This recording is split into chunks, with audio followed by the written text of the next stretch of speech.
Hello, 1 2 3 1 2 3. Hello, my peeps.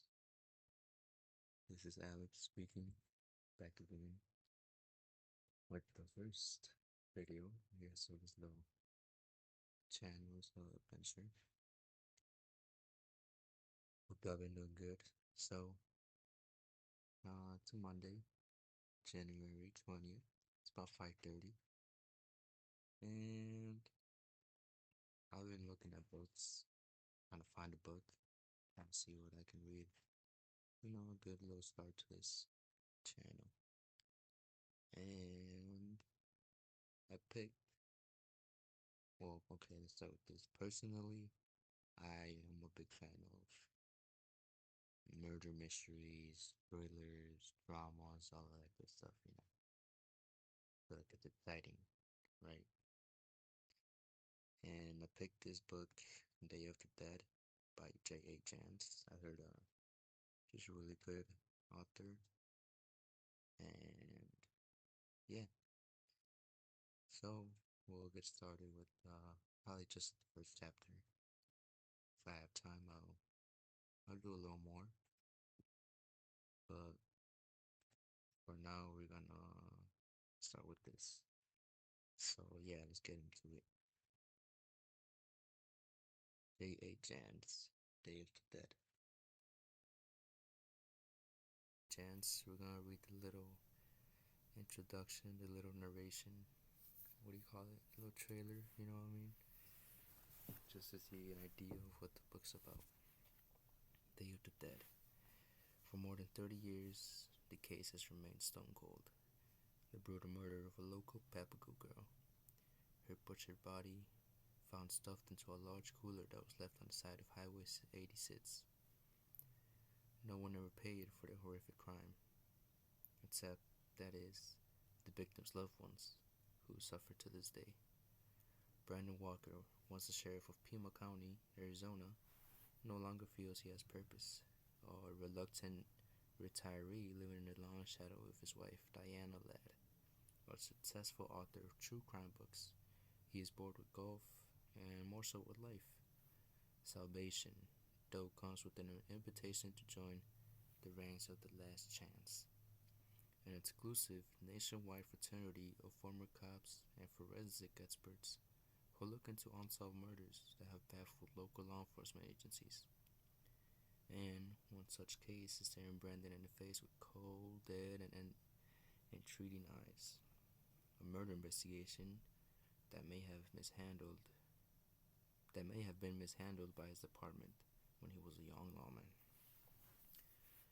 The trail of a sadistic, calculating, and blood-chillingly efficient killer soon leads Brandon into a strange world at the unlikely border between forensic science and tribal mysticism, a place where evil hides behind a perfect facade. Now the seeds of terror sown 3 decades earlier have bloomed and are bearing awful fruit. A forgotten homicide in the Arizona desert is only the beginning of the nightmare that is about to ensnare a diligent ex-cop and his family. For Brandon Walker is the only one still alive who can unravel a blood knot of terror and obsession that will free a dark truth more frightening than he ever imagined. A novel that bristles with electrifying intensity and is alive with the breathtaking atmosphere. We'll leave that to later. Okay, so books, sounds interesting. Guy here, he's retired, Brandon Walker. Retired, looking for a purpose in life. So he joins a group of same retired policemen, forensic workers to help solve cases, right? It's interesting. I feel like you work, like in this case for him, you work a certain job most of your life, you feel empty when you don't do it no more. You feel like it's like a drug, I guess you could say, in a way. interesting to think about. You know, I read this quote the other day, something along the lines of everybody has a drug, everybody is addicted to something, whether it be work, whether it be actual drugs, whether it be, whatever you name it. Everybody has that one thing they can't change about themselves, I guess, right? So, now into the prologue. Prologue, November 2nd, 1970. It was one day, so Benny Gutierrez was fighting a hangover, a serious hangover. He had gone to a dance at Crow Hang on Friday, and then spent all of Saturday and Sunday timed out with some of his buddies over at the 3 Points trading post, just east of the Papago reservation boundary. Now, as he half-heartedly dragged the plastic trash bag along Highway 86 west of Sells, what he wanted in the worst way was a hit of fortified wine, the drink everyone on the reservation called Big Red. But he'd settle for a beer. First, though Benny had to make it through the day, he had to work. That was the deal he'd made with Robert and Doreen, his brother and sister-in-law, after Esther had kicked him out. If he'd work, Robert and Doreen would give him a place to stay, a bed, anyway, and that beat sleeping on the ground. In the summer, the ground wasn't bad. Even when he and Esther had still been together, he'd slept outside a time or two, in his truck sometimes, or else on the ground.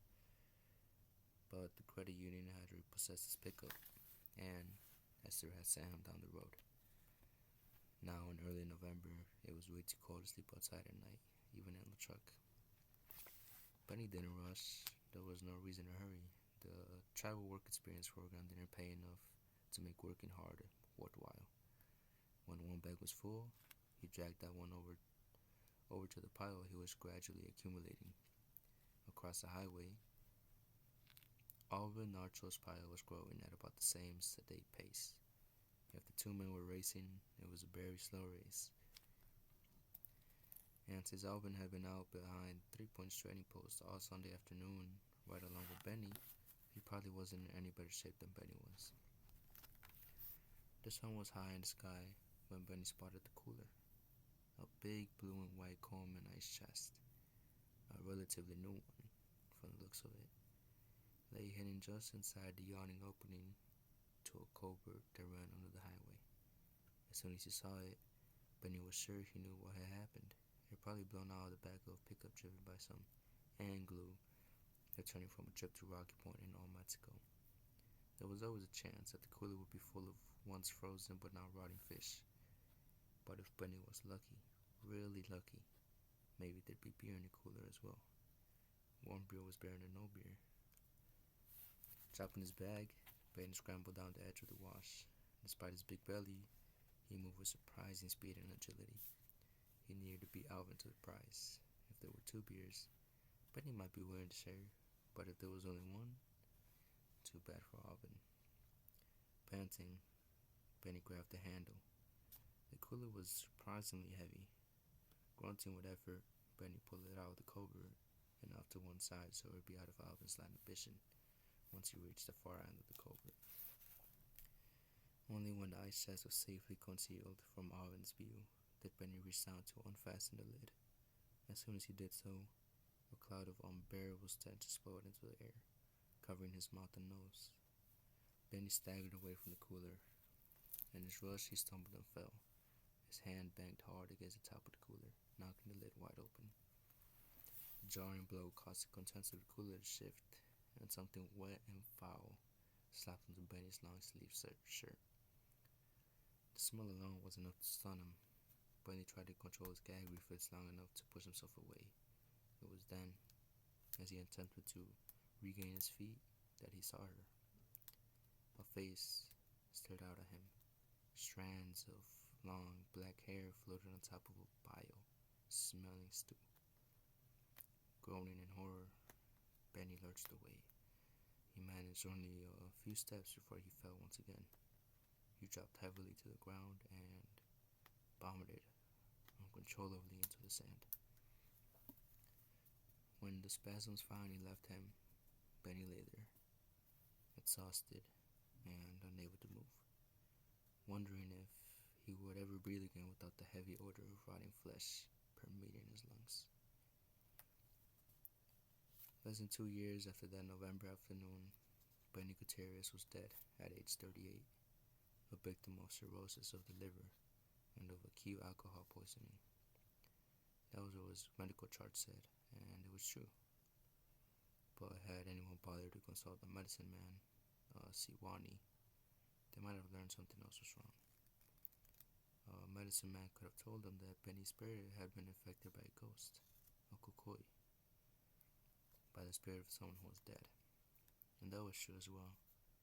Even as Benny lay dying in a spotlessly clean hospital bed, the awful smell from the murdered girl in the cooler lingered in his wavering senses. Doreen and Robert were there with him, and so was Esther. But the last thing Benny saw, swimming hazily before his eyes as he drifted into unconsciousness for the last time, was that terrible face, staring blindly up at him from deep inside a blue and white Coleman cooler. It was only when Benny Gutierrez was dead too, that he managed to escape the girl in the box. Only then did she finally set him free.